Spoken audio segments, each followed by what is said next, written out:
End gold buyers మీ కష్టాల్లో నమ్మకమైన మీ ఆత్మీయ నేస్తం. దాసరి నారాయణరావు గారితో మీకున్న అసోసియేషన్ మామూలుది కాదు. అవునండి. ఆ, ఆయన హిట్లర్ సినిమాలో ఫాదర్ క్యారెక్టర్ చేశారు, అవును. చిరంజీవి గారు హీరోగా చేశారు, మీరు ఆ సినిమాకి కో డైరెక్టర్. అసలు చిరంజీవి గారి మధ్య దాసరి గారి మధ్య గొడవలు ఉన్నాయా? ఎందుకు ఇలాంటి ఒక నెగిటివ్ ప్రాపగండా బయటికి వెళ్ళిపోయింది? అసలు వాళ్ళిద్దరు రిలేషన్ ఎలా ఉండేది? ఇది చెప్పడానికి అన్ని విధాల అర్హతలు ఉన్న మనిషి మీరే. నాకు ఈరోజు దీని మీద ఒక క్లారిఫికేషన్ కావాలి. అసలు ఇదంతా ట్రాష్ అండి. ఉమ్, బయట అనుకోవటం అండి అంతే. ఆ చిరంజీవి గారికి ఆయనకి గ్యాప్ ఎందుకు ఉందండి? చిరంజీవి గారితో లంకేశ్వరి చేశారు ఈయన. అవును. ఏమండి దాని తర్వాత గ్యాప్ అనేది వాళ్ళిద్దరు ఇంటర్నల్గా మాట్లాడుకున్న బయటకే వస్తాయి సార్. సార్. వారానికి ఒకసారి మాట్లాడుకునేవారు, ఉమ్, కలిసివారు. ఉమ్, ఈ బయట వాళ్ళకి తెలియదు కదా. అవును. తెలియదు కాబట్టి బయట చెప్పాను కదా సార్, తిన్న తర్వాత అరగటాకి పనిచేసేవాళ్ళు కొంతమంది ఉంటారు, ఉమ్, అరగటానికి కష్టపడాలనుకుంటే కొంతమంది ఉంటారు, అరగటం కోసం ఇటువంటి మాటలు చెప్పుకునే వాళ్ళు కొంతమంది ఉంటారు. అంతే తప్పండి వాళ్ళిద్దరికీ.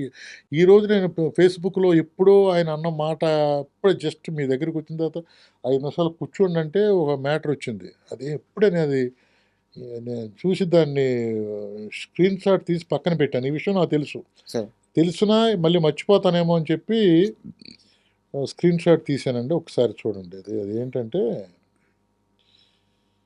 అంటే చిరంజీవి గారు హీరో మాత్రమే కాదు, ఆయన ఒక సినీ కార్మికుడు, కళా కార్మికుడు, కష్టజీవి. 1 నుండి 10 వరకు చిరంజీవే, ఆ తర్వాతే ఎవరైనా. దర్శకరత్న దాసరి నారాయణరావు. ఇండస్ట్రీలో 1 నుంచి 10 ఇది వరకు ఇది చిరంజీవి. ఇదిగోండి, నేను ఇప్పుడే మీ దగ్గరికి వచ్చిన తర్వాత కాఫీ తాగే టైంలో స్క్రీన్ షాట్ తీసి పెట్టుకున్నా. ఉమ్, ఎందుకంటే అంటే వీళ్ళిద్దరి మధ్యన గొడవ అంటే అసలు నమ్ముతారండి? అసలు ఒకసారి ఆలోచించండి. సార్. 1 to 10 చిరంజీవి, ఆ ఇంకెవరు రోజుల్లో ఆ లేరు. స్టేట్మెంట్ ఇవ్వాలన్నా కానీ మరి ఏమంటే 1 to 10 ఆయనే. ఏమంటే ఖైదీ నెంబర్ 1కి, ఖైదీ నెంబరు 50కి అయినా 1కి అక్కడికి వెళ్ళారు కదా. వెళ్ళి స్టేజ్ మీద ఏం మాట్లాడారు ఆయన? చిరంజీవి గారికి తనకి మధ్యన గ్యాప్ ఉంటే ఎందుకు మాట్లాడతారు అలాగా? సార్. అప్పుడు మాట్లాడింది. ఉమ్, ఎప్పుడు ఆయన మనసులో ఉంటే 1 to 10 చిరంజీవి గారు, ఇంకెవరు లేరు అంటాడు ఆయన. సార్. మరి వాళ్ళిద్దరి మధ్యన గ్యాప్ వచ్చింది, ఇద్దరు తిట్టుకునేవారు, ఇదే అది అంటే ఎంతవరకు కరెక్ట్ అండి? కరెక్ట్ కాదు సార్ అది. అది క్లియర్గా చెప్పే మనిషి లేకుండా పోయాడు సార్. అది నేను చెప్తున్నాను కదా, వాళ్ళిద్దరి మధ్య ఏ గ్యాప్ లేదు, ఉమ్, అది మాత్రం కన్ఫర్మ్.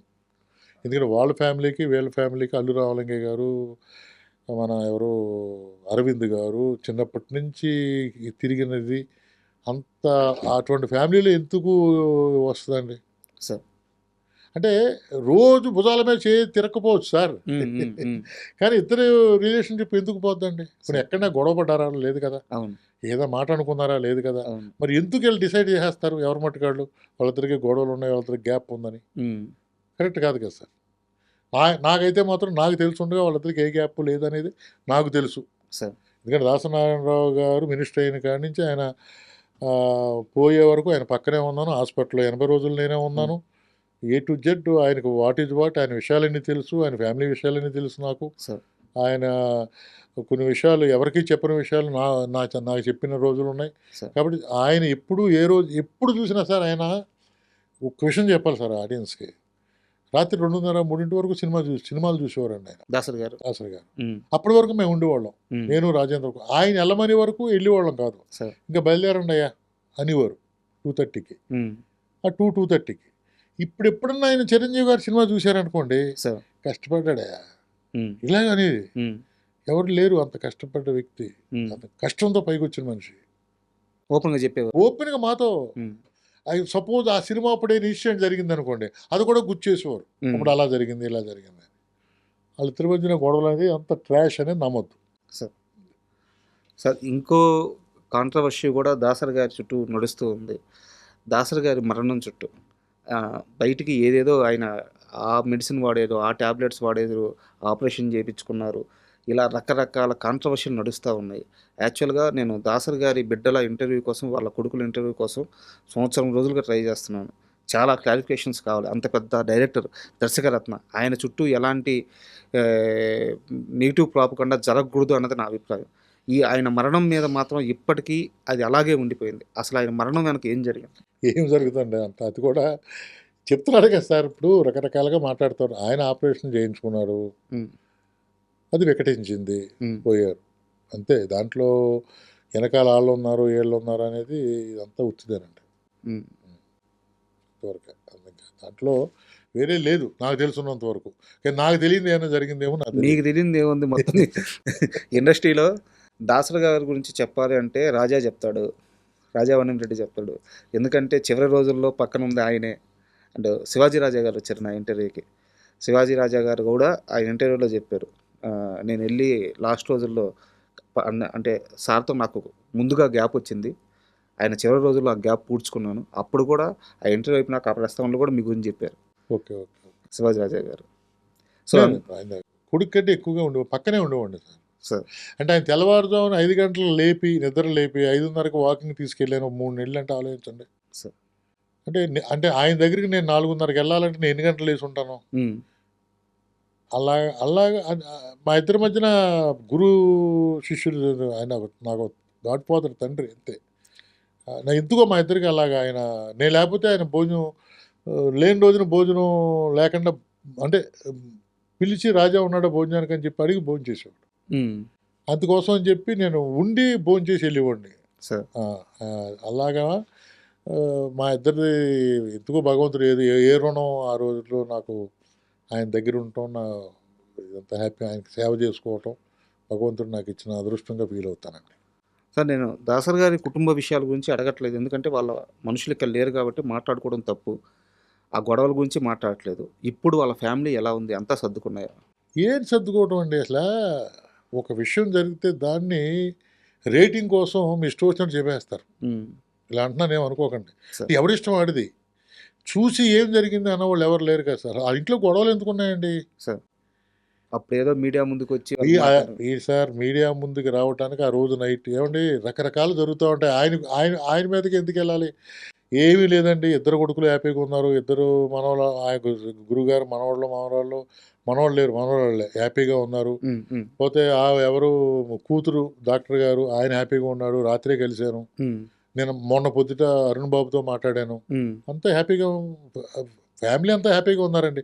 కానీ ఒకటి ఏంటంటే సార్, స్వర్ణయుగం ఆయన మినిస్టర్ అవ్వకముందే స్వర్ణయుగంలో బతికాడండి. సార్ ఎక్కడ చేయి పెడితే అక్కడ లక్షలు కోట్లు ఉన్న టైం బతికాడు ఆయన.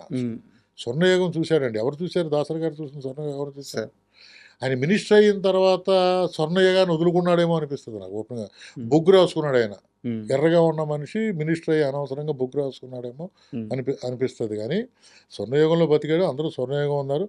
బట్ ఏది నిలుపుకోలేకపోయాడు. బట్ పిల్లలకి ఆయన సంపాదించిన దాంట్లో ఆయన అనుకున్న మీరందరూ అనుకున్నంత ఇవ్వలేకపోయాడు పిల్లలకి. అంతే తప్పండి.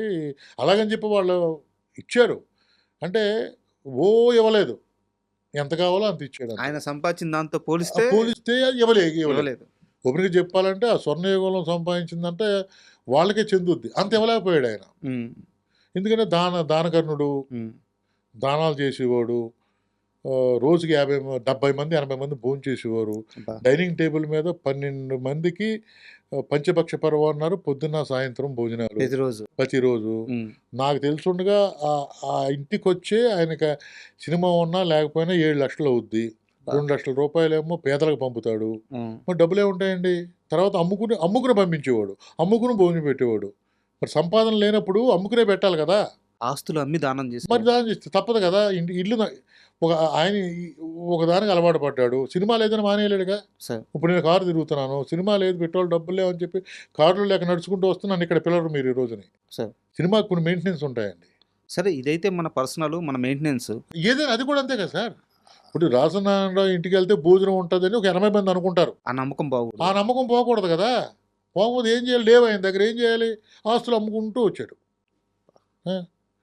మరి మీరు పక్కనే ఉన్నారు కదా, మీకు తెలియదు కదా అని చెప్తున్నాను నేను. ఇప్పుడు దాసరి నారాయణ గారి ఇంట్లో బజుల్లా రోడ్లో ఉన్నప్పుడు కూడా ఆ ఇంటికి వెళ్తే భోజనం దొరుకుద్ది అనుకునేవారు.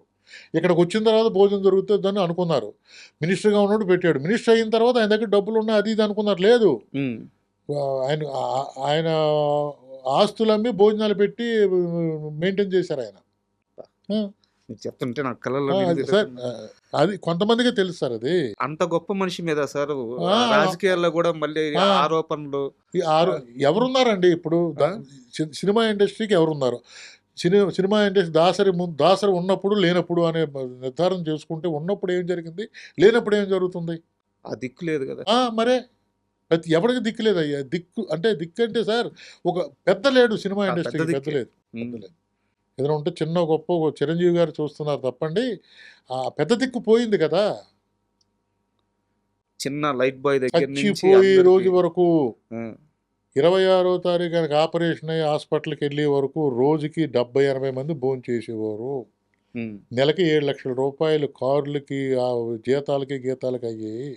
2 లక్షల రూపాయలు పేదవాళ్ళకి పంచిపెట్టేవాడు. ఇది మాత్రం కంపల్సరీగా జరుగుతూ ఉండేది. ఎప్పుడూ మానలేదు. సరే. సినిమా ఉన్నప్పుడు మానలేదు, లేనప్పుడు మానలేదు. ఉన్నంతకాలం సినిమా మీద వచ్చిన కష్టపడ్డ దాంతో పెట్టాడు. సినిమా లేనప్పుడు అమ్మి పెట్టాడు. అది మాత్రం కన్ఫర్మ్.